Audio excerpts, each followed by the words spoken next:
Some athletics news now. Coach Michael Carr has hailed Jamaica's athletes who took part at the just concluded World Athletics Under-20 Championships in Eugene, Oregon. More in this report.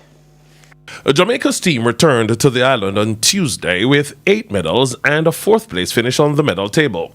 Carr says with the level of competition from the other nations, the Jamaicans did very well. I think the kids did what they could at this time of the year.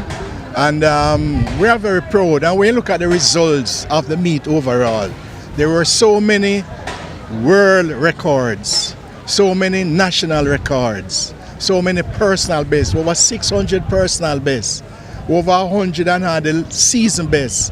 So for us to come out with 8 medals at this meet, I think it is a wonderful performance. Yes, we would have liked more, but it is what it is, and we give thanks for small mercies, our big mercies. With the ISA Boys and Girls Championships being held in March, Carr says it would be difficult to get top performances from the Jamaicans. Yes, it does, because they have to peak for champs, they have to peak for Carifta, then they have pen relays, then they have national trials, so that's a lot. And what I understand is that the US athletes just had their trials and everything, so they are in peak condition.